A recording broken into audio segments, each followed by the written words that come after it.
Some of the court rulings in the past few years siding with the Liberal government have been a little fishy, but now we might have an answer to that. National Post writing that, well, maybe there's some pay to play here.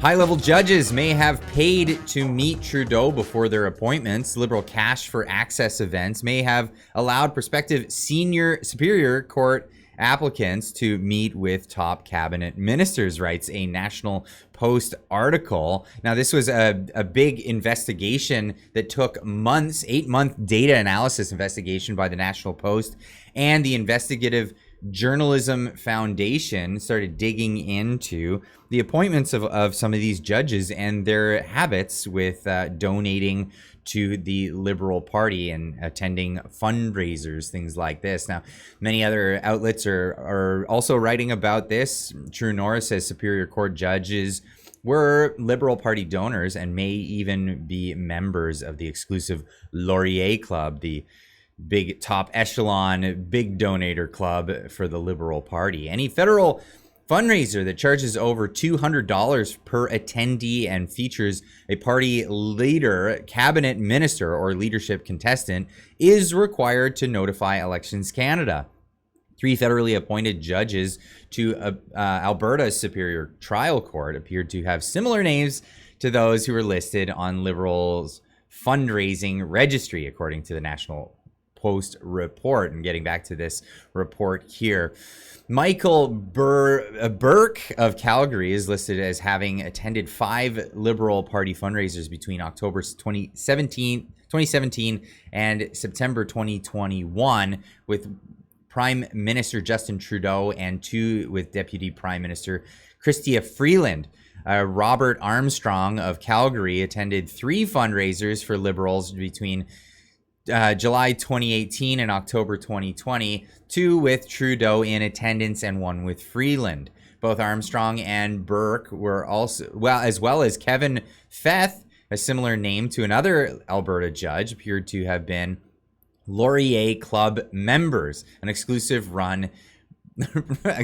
club run by the Liberal parties for its top donors. Supporters can join the Laurier Club by donating $1,700 per year, the maximum legal limit for contributors or for contributions to a national party. Now, if it just seems like cash for access, well, that's how it would seem. You think that there would be more investigations into it, not just journalists, but, other journalists are looking into it here. Andy Lee pointing out some other judges here. Congratulations to Judge Jennifer Bezier, appointed the Superior Court Justice of Ontario after making 2 large donations to the Liberal Party of Canada.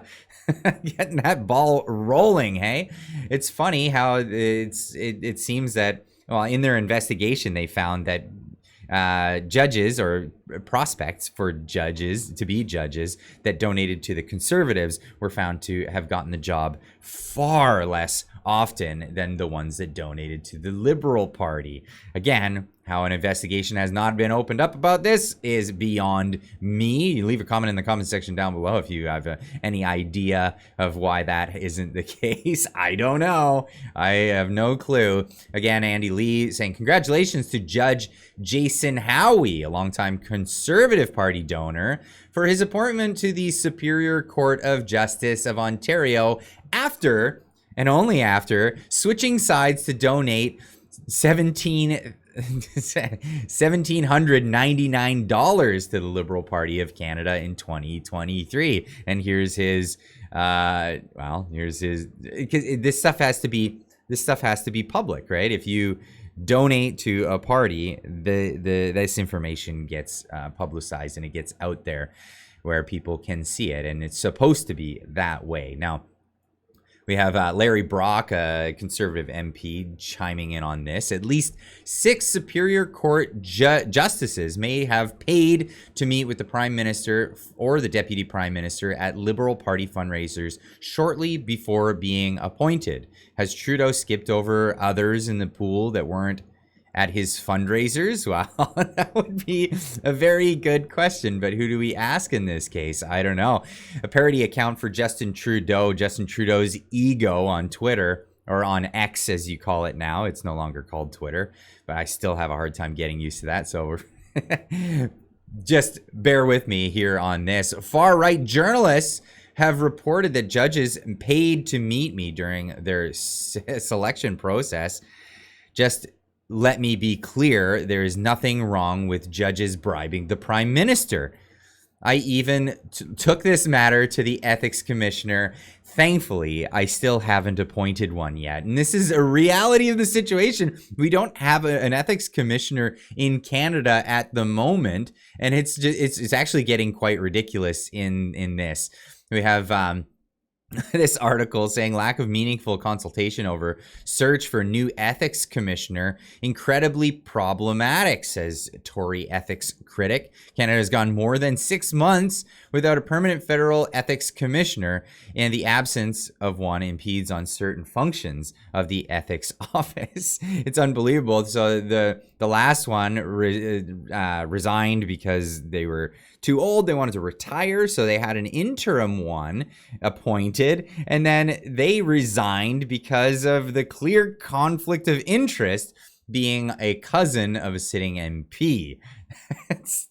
You can't make this up. This is absolutely the truth. Now, Larry Brock putting this video together to talk about just how bad it is that we don't have an ethics commissioner at the moment. Governments can come and go, but one thing that must remain is ethical governance. Let's think about it. Today, our country finds itself facing a challenge. The Trudeau government, the most ethically challenged government in our country's history, has left a glaring void. A key position that must act as a watchdog for integrity and accountability is vacant, the position of Ethics Commissioner. Without a commissioner, the questionable conduct of Justin Trudeau, his ministers, and other Liberal MP go unchecked. From extravagant taxpayer-funded getaways to controversial dealings with huge corporations, their actions are left unexamined. Whether it's pressuring individuals to make deals, favoring companies linked to personal interests, or funneling billions to well-connected insiders, Justin Trudeau's track record is outrageous.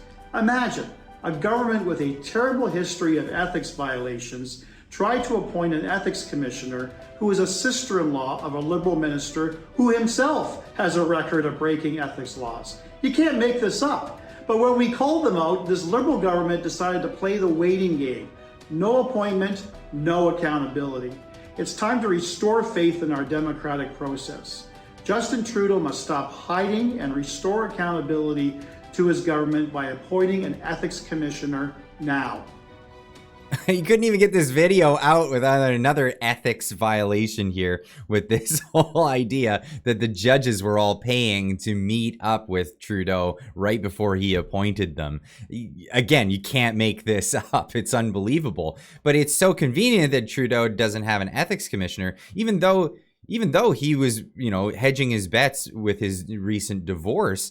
The PM's estranged wife is now exempt from conflict of interest disclosures. Isn't that convenient? So if we did have an ethics commissioner, we wouldn't be able to see into Sophie Gregoire Trudeau's finances, especially after she just made a new corporation last year in order to go out and do these speaking arrangements, which was a big problem with the whole We scandal. But that's where we are with that.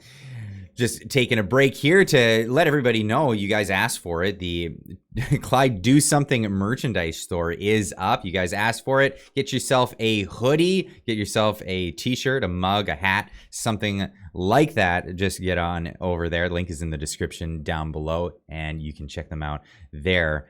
But moving on.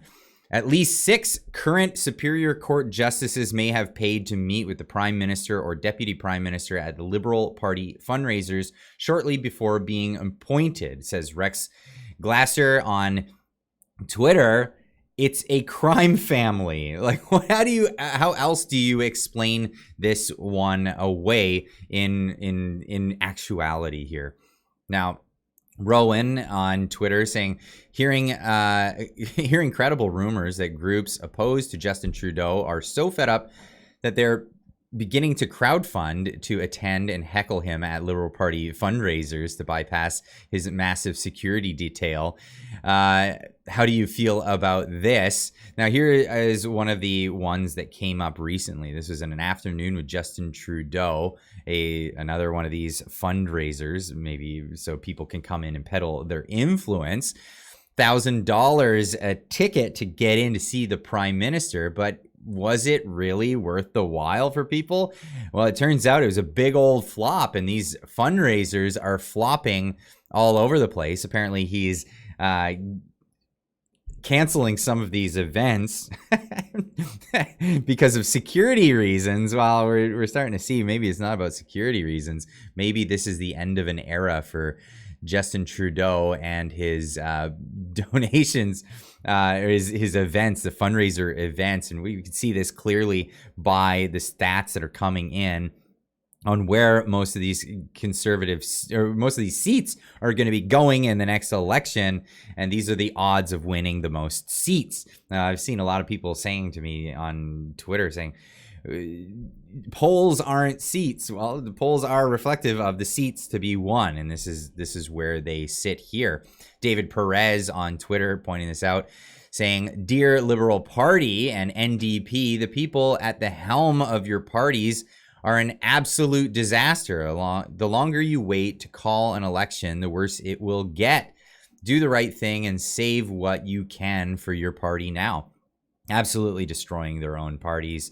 Big time. Like, what do you even say to that? The polls don't lie. This is the situation. Concerned Canadian saying this fundraiser reveals the depth of the despair within the Liberal Party, where they can't get a crowd. Trudeau canceled other events for what he said were security reasons, but the reality is that they couldn't sell out even a small room. Is this the end of an era? It could very well be. And I'm going to end this one with a summary by Jason James on this whole story about the judges. Current Superior Court judges made donations to Trudeau and the Liberal Party shortly before being appointed. In plain English, they paid the Liberals for their seat. In any other world, in any other time, this would be plastered everywhere on social media, front pages of news publications, the top story on all news media TV programs. This would be a constant point of discussion until a criminal investigation came to a conclusion, and then the decision would be debated for months afterwards. This is so corrupt at a fundamental level that we cannot refer to our justice system under the Trudeau Liberals as democratic in any way. But this is now where the rot is so deep and the corruption is so rampant. It's lost in the maze of other crooked stuff this government does on a minute-to-minute basis. This is just another article, just another post. Move along now. And I leave this one up to you guys. What do you think? This is another serious ethics violation by the Trudeau government and the people with the whole concept of pay to play and get into government. And, well, you know, Trudeau, he joked about this ages ago, about why the media treats him so well, and it's because he paid them $600 billion to treat him so well. Now, what about the judges? The judges he has appointed based on their donation record, allegedly. Leave a comment in the comment section down below. Let me know what you think about this whole story and everything that was discussed in this video, and we'll see you in the next one. Keep on trucking.